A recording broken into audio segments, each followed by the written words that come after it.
Hello, welcome. Today, I want to talk to you about how to stash even more FU money, how the Secure 2.0 Act expands your retirement funding options. So, there was legislation passed just very recently called the Secure 2.0 Act. And I want to give you a little bit, I want to give you some selected points from the Secure 2.0 Act because the purpose of this legislation is really awesome. Basically, this was passed in order to solve the problem of too many Americans not having enough money saved for retirement.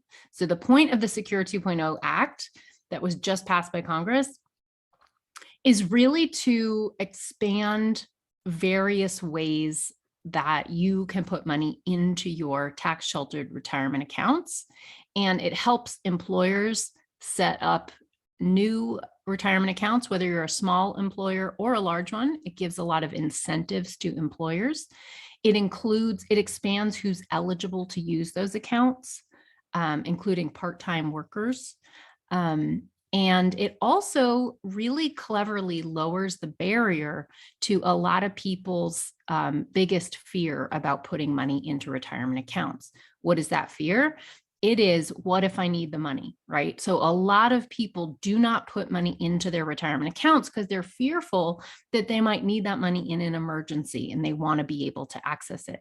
So very cleverly, a huge part, multiple parts of the Secure 2.0 Act actually address this issue by creating more exceptions, more reasons, like legal ways that you can take money out of your retirement before you otherwise would be allowed to without penalty in cases of emergency. And that includes domestic abuse specifically as a line item as well. So it's very exciting. It's very smart. It's very progressive policy. I just feel so excited. This will help US taxpayers, no matter who you are, no matter what party you're in, this is going to help you. And so I just want to, for one thing, just take a moment today to celebrate some actual progress and a great bill that Congress passed. I think it's fantastic.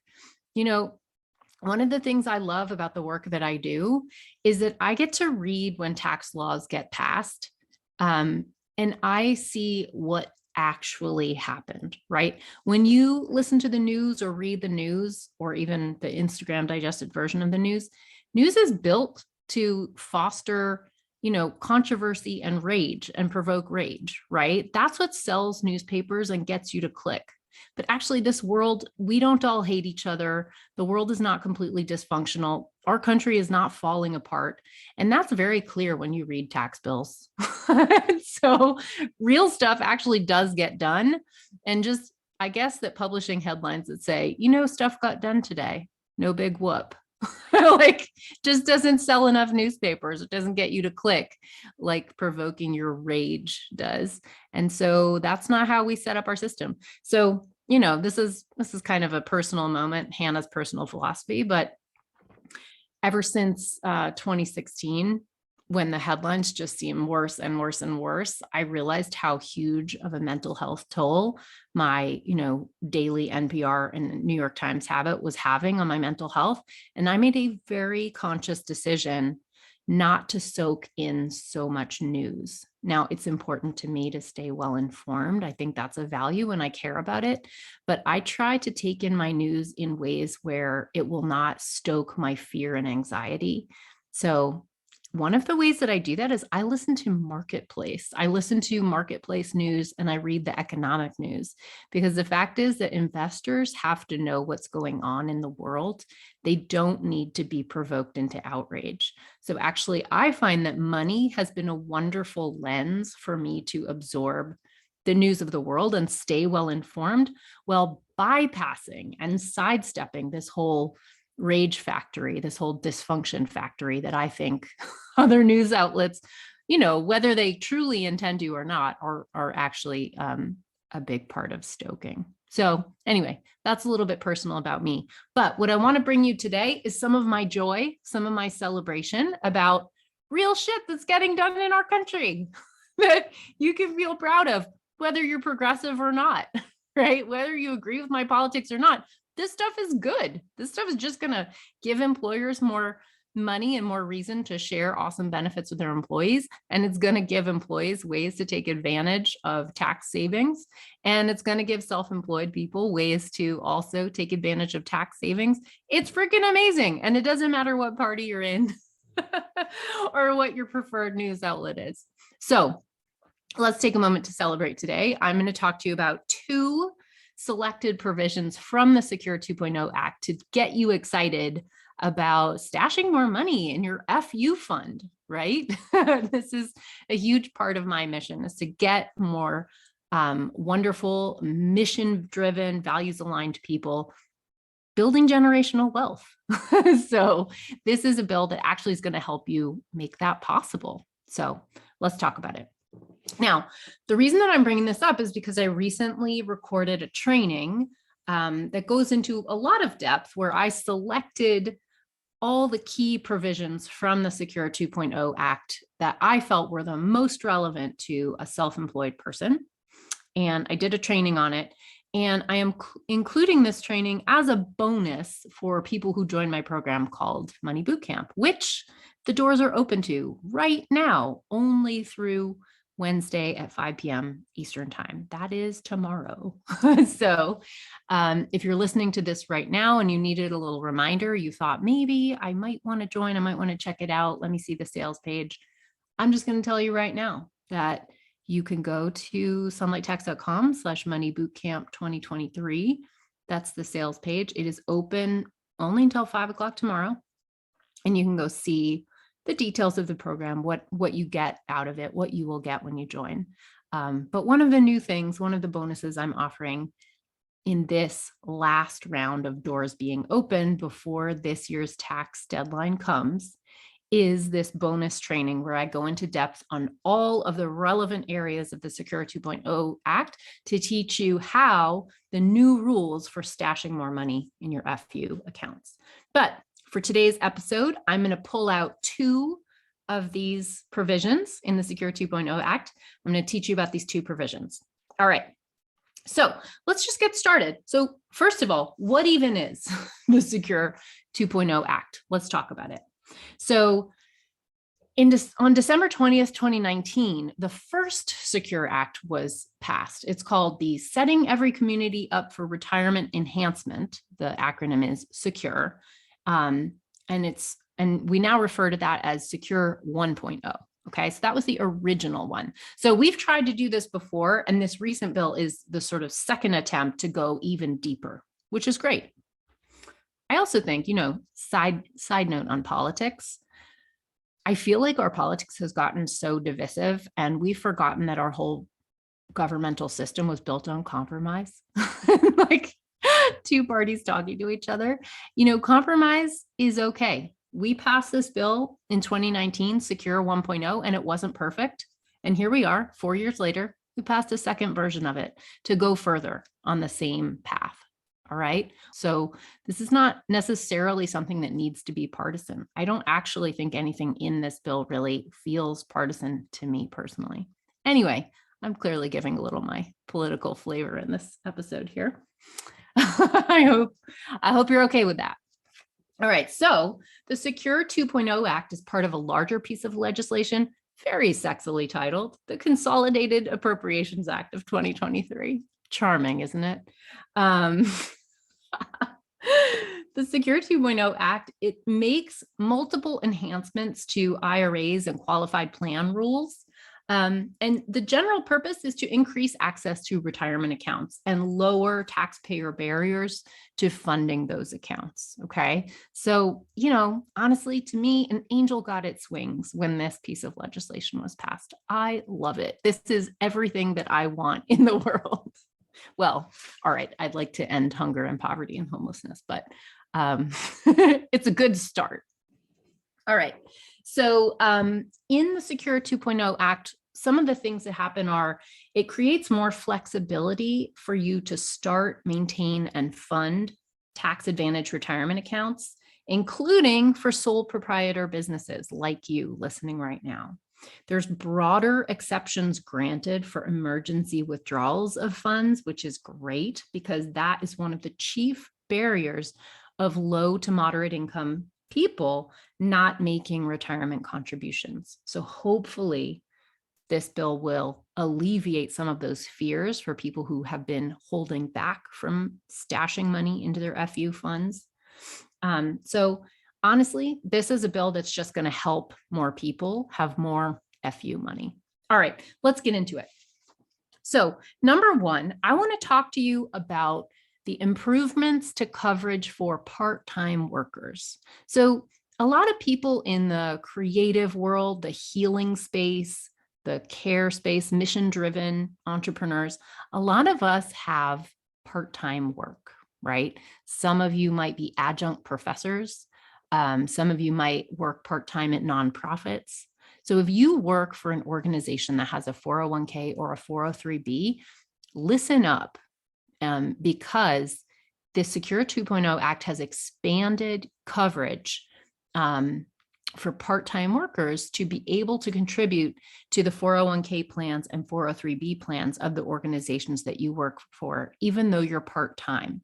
Historically, 401ks and 403bs have only been accessible to full-time employees. So this is a big, dramatic change, and it might mean that you listening suddenly have access to a 401k that you have not had access to before. All right, so listen up. The Secure Act requires employers to allow long-term part-time workers to participate in the employer's 401k plans starting. I'm going to get to the dates later. The Secure Act provides that except in the case of collectively bargained plans, employers maintaining a 401k plan must have a dual eligibility requirement under which an employee must complete either 1 year of service with the 1,000 hour of work rule, or 3 consecutive years of service where the employee completes at least 500 hours of service. The Secure 2.0 Act reduces the 3-year rule to 2 years, effective for plan years beginning after 2024. In other words, in 2025. Okay, so it's coming in a little bit, not immediate. The Secure 2.0 Act provides that pre-2021 service is disregarded for vesting purposes, just as such service is disregarded for eligibility purposes under current law, effective as if included in the Secure Act to which the amendment relates. Okay. And I just want you to know that the Secure 2.0 Act extends this long-term part-time coverage rule to 403b plans, so not just 401ks. 403bs are typically retirement plans with very similar rules to 401ks, except they're generally administered by a nonprofit. So if you work for a university, a large nonprofit, a museum perhaps, then your retirement plan is going to probably be called a 403b, not a 401k. Okay, so if this is you, if you have worked for an organization for 1 year and put in 1,000 hours of service, or for 3 consecutive years and put in a cumulative total of 500 hours, which is not a huge bar, y'all, then you may now be eligible to put money into their 401k or 403b plan. So I want you to go march up to HR. Maybe you're going to give them this episode to listen to so that they have to implement the law. It might take them a minute. And I want you to have a conversation about what you need to do to sign into that plan. Okay. All right. Okay. The second thing I want to talk to you about today is quite a mouthful, but it's basically an expansion of a previously existing tax credit that can apply to people who start a solo 401k. All right. So it is officially called a modification of the credit for small employer pension plan startup costs. Again, we're so good at titling things in Congress. Super sexy. Just kidding. So basically, what do I want to say about this? Partly, to be totally honest with you, the reason that I'm so excited about this is I just was doing my own taxes and I got this credit I got this credit and I was sort of surprised by it. And I was like, oh, wait a minute. So I'm kind of feeling like, oh, I should talk about this credit because, people like me are eligible for it. So let's do that. So under pre-secure 2.0 rules, there was a 3-year small business startup credit, and it was 50% of that plan's administrative costs up to an annual cap of $5,000. So half of the cost of your, starting up a new 401k plan would be given to you as a tax credit. P.S. Tax credits are awesome. Tax credits are always better than tax deductions, okay? A deduction takes taxable income off your taxable income amount. A credit is just a dollar for dollar reduction in your tax bill. So tax credits are the powerful ones. Deductions are great, but they're not nearly as strong, okay? All right, so the Secure Act 2.0, so here's the change, increased the startup credit from 50% of your startup costs to 100% for employers with up to 50 employees. If you were listening to this show, you don't have more than 50 employees, right? Okay. Under the Secure Act 2.0, except in the case of defined benefit plans, an additional credit is provided. Awesome. The amount of the additional credit will be a percentage of the amount contributed by the employer on behalf of employees, up to a per employee cap of $1,000. The applicable percentage is 100% in the first and second tax years, 75% in the third year, 50% in the fourth year, 25% in the fifth year, and 0% in the sixth and subsequent years. The applicable percentage is based on the date the plan was established, not when employees begin to participate in the plan. So the Secure Act 2.0 changed the credit, so it now has 2 parts, and they are each calculated separately. So you can get one part of the credit or you can get both. All right. I got both and I was so excited about it. Oh my goodness. So a qualified startup cost portion available for the first 3 years of the plan's existence, and an employer contribution portion available for the first 5 years of the plan's existence. Okay.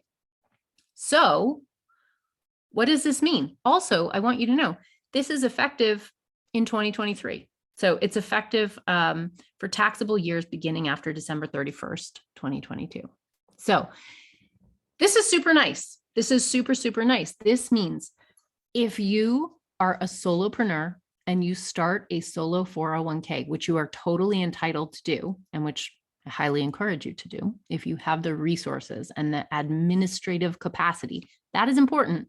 But if you do, starting a solo 401k can be a wonderful option. And the costs of starting it now will come back to you as a tax credit.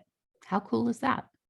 And furthermore, if you have employees, or if in later years you decide to take on employees, you will be eligible for an additional credit for any matching you do for those employees.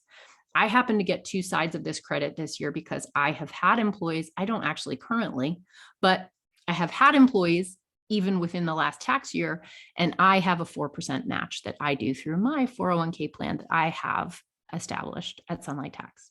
So I think this thing is really awesome.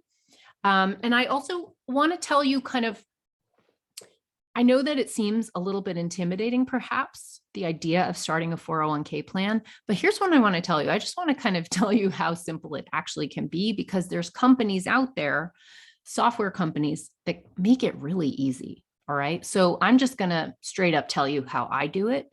I use Gusto as a payroll software. I love Gusto. I'm going to include my affiliate link in the show notes. Yes, I do make money when you click that link, but I use Gusto myself. I love it. I think there's nothing better out there. So I really endorse it because I believe in it. So Gusto is really awesome because it's a payroll software that is very intuitive to use. It's very easy to set up. It kind of walks you through the hard stuff. And frankly, what it does is it charges you $39 a month for what you used to have to pay a couple $100s a month to get an accountant to do for you. It is just such a no-brainer to me. I can't imagine doing anything else. I was very intimidated to set up payroll for myself when I formed an S Corp, but Gusto really made it easy. So I feel really happy with it. And so I set that up. The key thing that's really cool about Gusto is it hooks into all these other softwares. So there's a software called Guideline. Guideline is a company that administers 401k plans and, 401k plans. So I just hook Guideline up to Gusto. And so it works through Gusto payroll software so that every single pay period where I pay myself on payroll, I also have a contribution going into my 401k. And then I also have an employer match. I'm the employer and I match it through the other side of the payroll. So it just, honestly, because of these two pieces of software, setting up a 401k for my company has been really easy. So even though there are some rules about 401ks that you have to comply with, and that can be a little intimidating, the Guideline system kind of makes it simple. You just sort of check some boxes and they send you a checklist every year to make sure you're in compliance. It basically makes it easy. So I will link to Guideline and to Gusto in the show notes. So if you're interested in checking out either of those services, you can. And I just really think, honestly, I think an angel gets its wings every time a small business person sets up a 401k plan, sets up a retirement account for themselves and or for their employees. And so it's just such a good thing to do.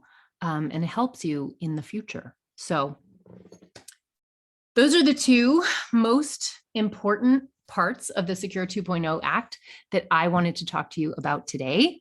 I hope that if you are a part-time employee, if you've had a part-time job and you meet one of those hour requirements that I just mentioned, that you will go talk to your HR department, that you will go tell them that you think you are now eligible to be part of their 401k plan or 403b plan.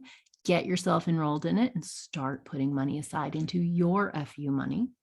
And if you work for yourself and you have the capacity to open up a 401k plan, then I want you to know that there's this really awesome tax credit that will now be for up to 100% of the startup costs. In other words, that Guideline monthly fee that you pay, you get it all back as a tax credit. And if you have employees, then even better, you'll get an additional tax credit. So super, super cool. There's lots more in the Secure 2.0 Act. It's a fairly large piece of legislation. And I just did a bonus training on all of the pieces of it that I find to be the most relevant to self-employed people. That is available if you join Money Bootcamp in the bonuses section. I'm offering it as a bonus. And if you're already in Money Bootcamp, go check out the bonuses section because I just put it in there. So it's brand new for you in there. I hope this has been a helpful and hopeful episode for you. I want you to just soak in the fact that some stuff does get done. The news might be giving you a view on this world that is a little more bleak than is actually warranted. And I want you to go out there and just stash some extra money in your FU money. All right. Thanks for listening, everybody. Take care.